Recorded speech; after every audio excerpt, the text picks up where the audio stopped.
In the last session, we began looking at what you can do to intentionally develop your leadership skills. And we looked at 3 fast action tips. Number 1, invest in you. Number 2, simplify. And number 3, the 4C tool. In this session, we're going to look at 2 more fast action tips to help you intentionally develop leadership skills. Fast action step number 4 is make decisions that matter. I'm sure you figured out by now that you'll have to be willing to feel awkward if you're ever going to accomplish anything worthwhile. What you're doing will seem foolish at times to yourself and to others. And the truth is, you're never going to be more than 80% sure anyway. So the awkward feeling is natural. So the best course of action is to go ahead and make the decision. Don't put it off any longer. Just make the decision. Great leaders make great decisions. And they start by clarifying their bold, compelling vision. Again, this one decision to clarify vision makes thousands of future decisions for them. They first need to clarify for themselves. Then they work together with team members and key stakeholders. And they don't expect everyone to get excited about their excitement. Why is that? Because your intensity will often confront the passivity of others. Some people will be inspired by your vision, and they'll buy in and they'll take ownership. They'll champion the cause and they'll support it all along the way. But others will be intimidated, and they'll mask their discomfort with criticism.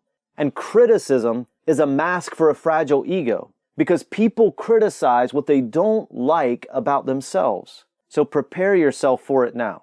There have been times when I've chosen to invest significant time and energy in numerous projects and initiatives which appeared foolish to many people. And I'll admit, some of them were foolish, but most of them weren't, and they worked.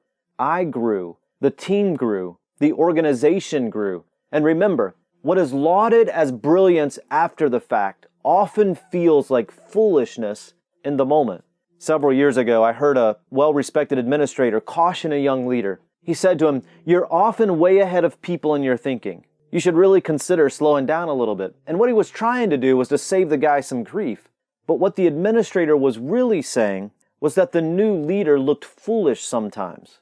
See, your vision and passion won't always make logical sense to other people. Some people will even tell you, and that's okay. Decide right now that you're going to live out your purpose and your vision with passion, even if it means embarrassing yourself in the process, because that's leadership. And why do we care if it looks a little awkward anyway? What if we didn't mind the awkward moments? Would it change the way that we approach our life and our work? So what decision have you been delaying because it seems a little foolish to you or to those around you? We all obsess over decision-making in one form or another. To help me move forward, I regularly remind myself that everything is an experiment. And this has become a guiding principle for me. Because if everything is an experiment, then when things don't go as planned, it's not really a failure. We simply tried something and it didn't work. Now we know it won't work, and that way we can try something else. Because I have huge vision for my life and my work and my family, sometimes I'm going to look a little foolish. And that's okay. Discovering my passion and living out my vision have required me to make myself extremely vulnerable to my family, to my team, to my leaders, to mentors and coaches. And this is not easy to do. I've had to get rid of things that I found my identity, my comfort in, and you feel like you're losing yourself in the process. But it's only in losing yourself for the benefit of other people that you truly find yourself. To be most effective in your life and your work, make the success of other people your top priority. Yes, there will be times that people will take advantage of you, but more often they'll place high value in your transparency and your authenticity. And if they don't, that's okay too. It was just an experiment. So what is it that you find your identity in?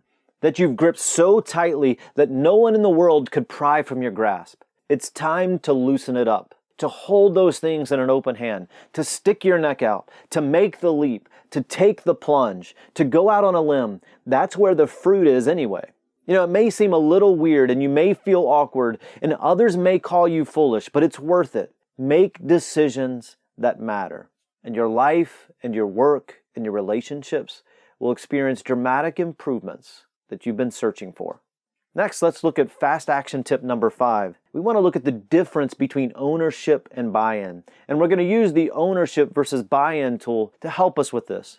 Many leaders know that their organization and people have far more potential than the results that they're getting currently. And so they try for years to motivate and energize and bribe and coerce and manipulate their people and their leaders to higher levels of performance. And it doesn't work. One of the primary reasons why many leaders struggle to motivate team members is because they're seeking buy-in rather than giving ownership. And the reason why many leaders make the mistake of seeking buy-in is because they don't understand the difference between buy-in and ownership.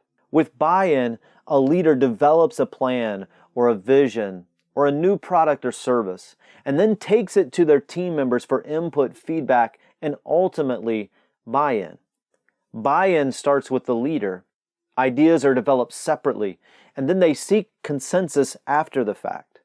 Many small and mid-sized organizations struggle with buy-in. This approach is more difficult to get away with in larger organizations. Ownership is quite different. With ownership, a leader provides strategy. However, the team develops the vision with open-handed guidance of the leader. See, ownership isn't something you seek. It's intrinsic. Ownership is the byproduct of healthy leadership. Ownership starts with the team together with the leader. It's not faux feedback. Ownership is a proactive strategy in which the leader and the team co-create. In our experience with teams and leaders and organizations, we've helped hundreds of organizations work through vision and strategic planning. Nearly 100% of the time, the leaders and organizations are looking for buy-in versus ownership. This is a huge mistake. Ownership results in engagement. Buy-in results in compliance. Lead team members to take ownership and they'll take responsibility. Seeking buy-in creates an ultimate environment of apathy. The culture of ownership is energizing, but scrambling for buy-in is draining. Teach your team to focus on serving other people, serving team members, serving customers, serving clients, rather than themselves by first modeling it for yourself. And when you do, you'll see your people, your team, your organization tap into their full potential, and you'll finally get the results that you were just about to give up on. Just remember, you don't have to get it perfect. You just need to take the next step. If you haven't already, be sure to download the worksheet for this session and complete the action steps that go along with this session. Remember, it's applying the learning that makes the difference. It's where you see the transformation.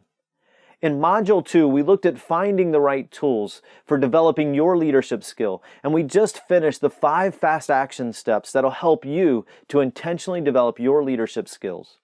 In the next session, we'll be moving into Module 3, and how to apply learning into sustainable life and work habits. So I'll see you in the next session.